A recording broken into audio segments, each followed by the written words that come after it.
Bonjour à tous, bienvenue dans cette nouvelle vidéo HCFR consacrée aujourd'hui au vidéoprojecteur Sony VPL VW890ES et nous allons parler des possibilités gaming de ce vidéoprojecteur. Alors avec une Xbox Series X et évidemment une PlayStation PS5 pour rester dans l'univers Sony. Alors pour commencer, on va montrer quelques petites choses sur la Xbox Series X, parce que cette console montre assez rapidement ce que le diffuseur est capable de faire en termes de compatibilité. Donc on va voir les possibilités techniques qui sont disponibles à partir de la console. Alors on va aller dans le menu qui permet d'avoir toutes les compatibilités entre la console et le vidéoprojecteur. Alors comme on voit, on a une compatibilité 4K Ultra HD à 60 Hz, ce qui est largement suffisant pour jouer. Malheureusement pas de compatibilité 120 Hz, mais ça on s'y attendait. Donc d'autres possibilités qui sont inattendues mais à vérifier, mais je pense pas qu'on pourra le faire, comme le 1440p à 120 frames par seconde. Je pense pas qu'on puisse le faire sur ce vidéoprojecteur, en tout cas c'est pas dans les specs. La compatibilité HDR10 sans aucun problème, pas de compatibilité avec le Dolby Vision, ce qui est normal. Et donc si on descend, on voit donc les autres informations qui sont relatives à un usage film, quand on va lire des films sur la console. Donc pour aller vérifier les autres modes spécifiques au gaming, ici donc on a d'autres particularités. On voit que le LLM, donc le Auto Low Latency Mode, n'est pas sélectionnable, ni le VRR, donc le Variable Refresh Rate. Bon, ça c'est un petit peu normal, on s'y attendait. On va sélectionner cette fonction-là, ce qui permet de limiter la bande passante de la console. On retourne sur le menu principal.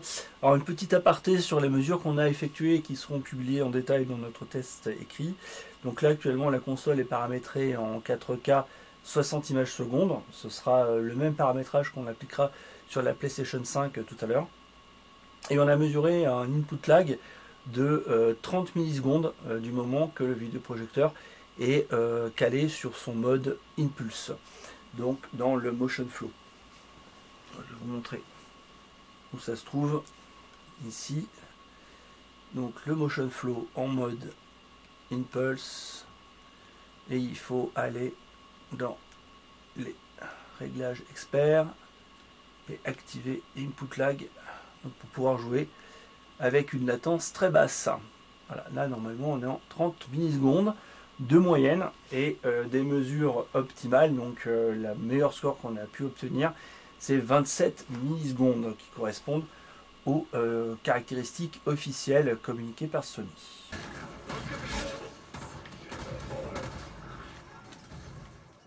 On va commencer nos petites séances de jeu avec la Xbox Series X, avec Halo 5, qui est un FPS qui demande pas mal de réflexes.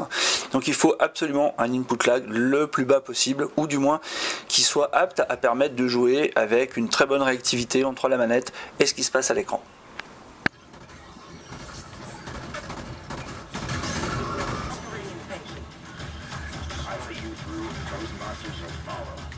Là on a optimisé le vidéoprojecteur pour en mode jeu vidéo, donc avec une latence très basse. On voit Halo 5.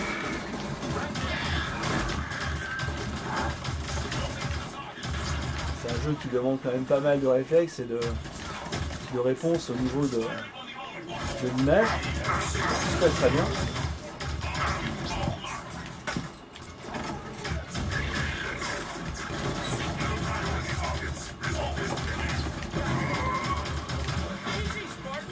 Pas vraiment dire qu'on soit gêné par un quelconque problème de latence.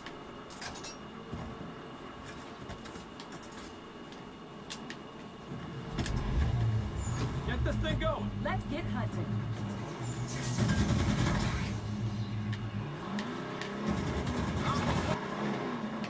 n'y a pas à dire, ça marche super.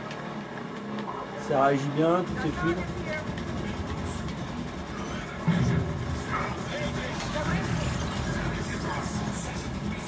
Il y a une bonne visibilité dans le jeu.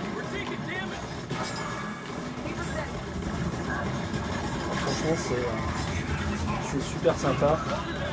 Et là on s'en rend pas compte sur la vidéo, mais de pouvoir jouer sur une image de très grande taille, c'est quand même assez génial. Voilà, tiens, un petit aperçu de ce que peut apporter le Reality Creation sur du jeu vidéo. Donc là il est enclenché, on va l'enlever. On perd beaucoup de détails hein, quand même, hein, dans les textures et dans pas mal d'éléments du jeu. Quand on le remet, on a l'impression d'avoir gagné en niveau de résolution, c'est assez impressionnant. Bon, ça va pas permettre de mieux jouer, mais en tout cas c'est vachement sympa. Ça donne un aspect complètement différent au jeu. Bon, maintenant on s'est bien amusé avec la Xbox Series X sur le jeu Halo 5. On va passer aux choses sérieuses avec la PlayStation 5. Pour rester dans un univers 100% Sony et voir si les différents processing d'amélioration de l'image du vidéoprojecteur 890 ES permettent aussi d'améliorer les jeux. Déjà, ça j'en doute pas, mais on va découvrir ça tout de suite. Voilà, c'est Judy Kael qui joue à Ratchet & Clank, donc sur la PlayStation 5. C'est possible, mais... On va se projeter de l'autre côté de ce gouffre avec un catapulteur. C'est énorme. Tout à fait. Ce nom ne m'inspire que moyennement confiance. Mais...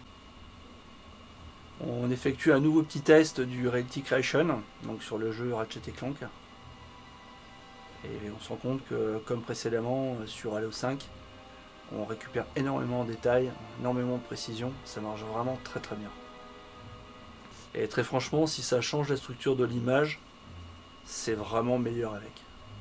Alors, je sais pas ce que t'en penses, Jusqu'à-elle, mais... Ah, moi je joue qu'avec, hein, donc même là on peut voir aux plantes. Ouais. La netteté qu'on obtient. Ouais, c'est vrai que c'est quand même assez impressionnant. Ça marche vraiment très très bien. Alors en train de jouer de Spider-Man Morales, donc sur PlayStation 5. On a fait quelques essais entre l'affichage de granulité, parce que c'est un jeu assez sympa qui permet d'avoir du grain pour rajouter un effet cinématographique. Et nous on l'a enlevé pour préférer avoir un affichage avec le Reality Creation. Parce que le Reality Creation dans ce cas-là a des petits soucis. Donc là on se rend compte que si on l'enlève, on perd en détail. On rajoute le Reality Creation. Comme précédemment, ça rajoute du détail. Par contre, si on met la granulité, à ce moment-là, on a des artefacts.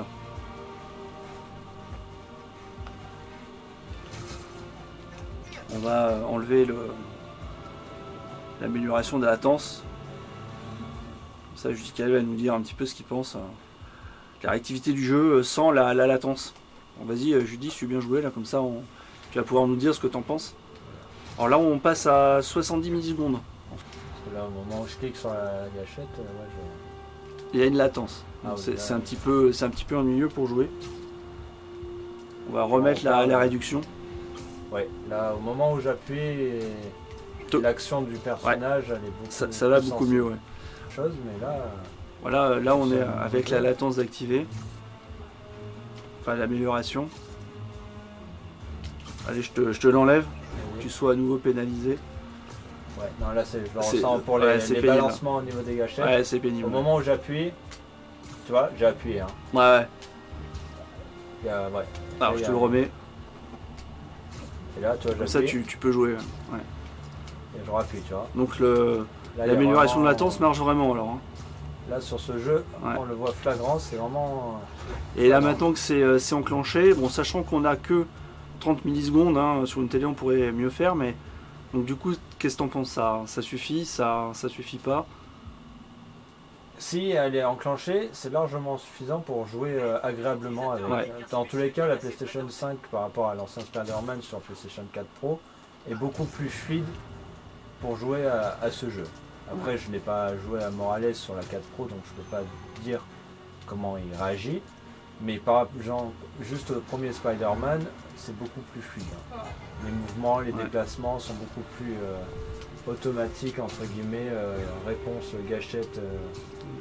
Et toi qui as un 790, qu'est-ce que tu pourrais dire comme différence dans l'expérience de jeu entre les deux vidéoprojecteurs?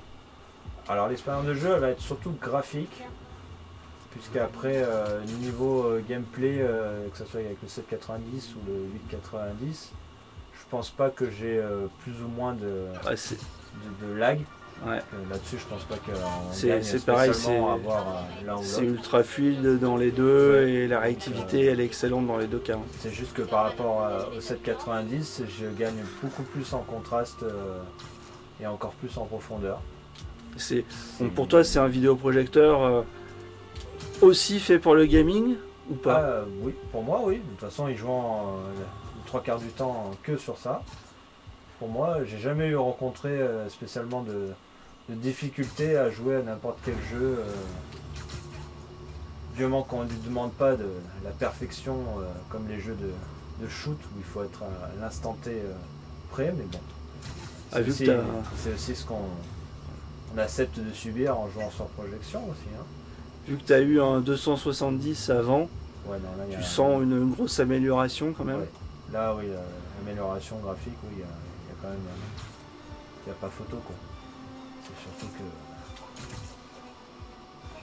Ça passe, tout passe, quoi, en fait. Par curiosité, vu que tu joues quand même beaucoup, bon, tu regardes aussi des films et des séries, mais tu as combien d'heures sur ton 790? Alors, acheté en novembre, je suis à l'heure d'aujourd'hui, je approche les 711 heures. Et ça fait combien de temps que tu l'as, le Projo? Je l'ai eu en novembre, donc ça fait 6, 7, 8 mois. Ouais, donc ça fait à Ça peu fait près presque 100 heures par mois. 100 heures par mois. Ouais. Et j'ai jamais eu de soucis spécialement du Projo à tenir des longues journées de presque 8 heures De jeux, de jeux, de films enchaînés Ouais. en continu sans aucun problème. Il tient le coup là-dessus, il n'y a pas de souci. Vous pouvez y aller. Hein. Si vous voulez vous enchaîner une série entière, il tiendra largement. Parce que comme on dit par rapport au bruit et ainsi de suite, il est beaucoup moins brillant que mon 2,90 que j'avais. 2,70 pardon, 2,70 que j'avais. Et au niveau HDR, c'est juste la folie. Quoi. On gagne beaucoup plus. Il y a donc un réel progrès entre l'ancienne série Sony et cette nouvelle série 90. Ouais. En tout cas, toi, tu Moi, là t'en où sers tous les jours. je trouve le vrai progrès, c'est vraiment leur système, je sais plus comment on le nomme, le système qui permet de faire les gros contrastes entre le sombre et les objets très Ouais. lumineux, surtout sur les films Ouais. où il y a des flammes qui sont vraies et pas faites de synthèse. On voit vraiment un gros gap là-dessus, là il n'y a pas photo. Mais après, tout le reste, c'est qui se valent, mais on gagne plus en profondeur quand il s'agit du HDR et ainsi de suite. Quoi. Après, Ouais. il a plus de luminosité aussi, hein, qui est compréhensible. Ah, ils ont assuré quoi. Franchement, c'est un très bon projo pour jouer à la Play ou à la Xbox, dans tous les cas. Là-dessus, on ne se sent pas pénalisé sur la plupart des jeux. Donc ça, il n'y a pas photo. Si on veut jouer à la console avec, on peut largement. J'avoue que je joue bien avec mon Ben, mon l'avantage 870 aussi. Ouais. que je considère et qui a fait que j'ai plus de télé maintenant, c'est vraiment le fait que sur des longues heures, on a une fatigue des yeux qui est beaucoup moins élevée que de jouer sur une télé. Ça veut dire que toi, le vidéoprojecteur a totalement remplacé l'usage de la télévision, y compris pour le jeu vidéo. Pour le jeu Tu- vidéo, pour la télé, pour le Tu cinéma, joues plus il y a- du tout sur une télé. Non. Ouais, donc c'est vraiment. L'immersion d'un Ouais. écran géant, l'équivalent pour avoir la même taille d'écran en télé serait Bah, c'est juste impossible. énorme en termes de prix C'est et impossible.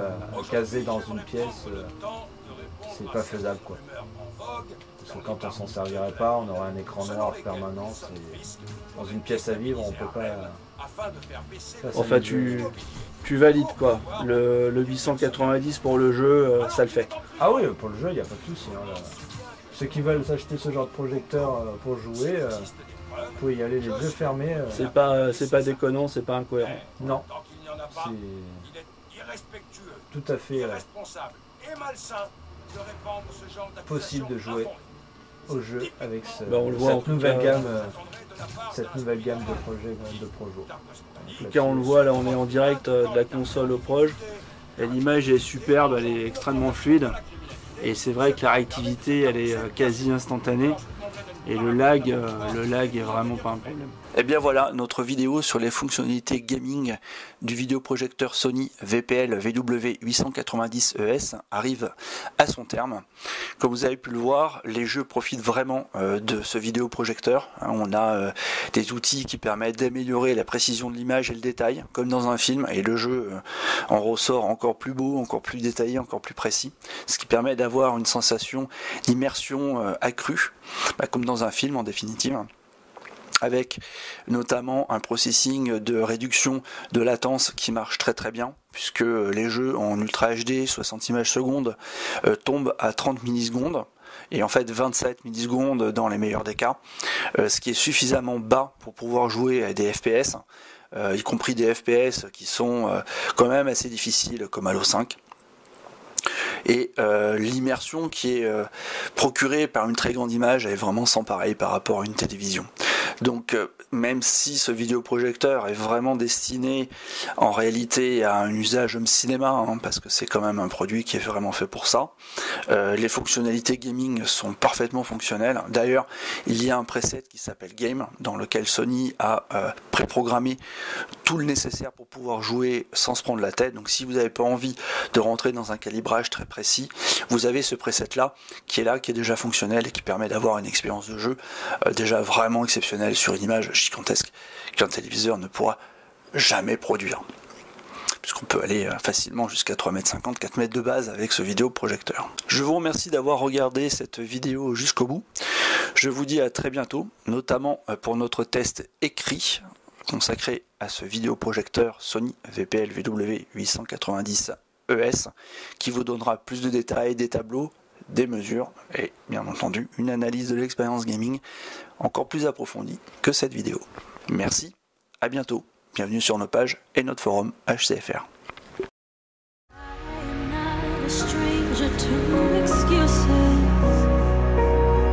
Burned me once or twice.